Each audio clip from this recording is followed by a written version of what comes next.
देशाच्या महत्त्वाकांक्षी असलेल्या बुलेट ट्रेन प्रकल्पाचे काम सध्या पालघर जिल्ह्यात युद्ध पातळीवर सुरू आहे। मात्र सदरचे काम करत असताना ठेकेदारांकडून अनेक नियम धाब्यावर बसवले जात असल्याचे पाहावयास मिळत आहे। यातून डहाणूसारख्या हरित पट्ट्यात देखील परवानगी नसताना खोदकामासाठी भुसुरुंग स्फोट केले जात असल्याने परिसरातील अनेक घरं धोकादायक बनली आहेत। देशांतर्गत बुलेट ट्रेन प्रकल्पाचे काम सुरू आहे।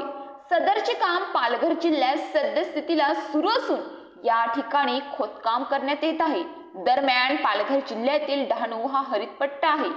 यामुळे या भागात खोदकाम करताना भुसुरुंग स्फोट करण्यास शासनाकडून बंदी करण्यात आली आहे।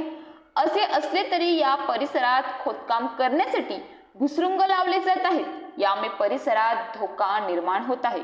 डहाणूच्या गोवणे परिसरात बुलेट ट्रेन प्रकल्पाच्या उभारणी करणाऱ्या ठेकेदार कंपनीने अंधाराचा फायदा घेऊन रात्रीच्या सुमारास भुसुरुंग स्फोट केल्याने परिसरातील अनेक घरांना तडे जाऊ लागले आहेत।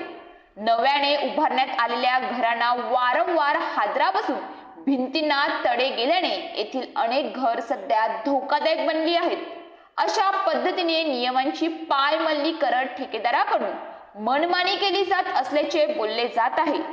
स्थानिक नागरिक आणि ग्रामपंचायतीकडून बुलेट ट्रेन प्रकल्पाला तक्रारी करून देखील संबंधित अधिकारी या गंभीर प्रश्नाकडे दुर्लक्ष करत असल्याची तक्रार स्थानिकांनी पालघर जिल्हाधिकारी यांच्याकडे केली आहे।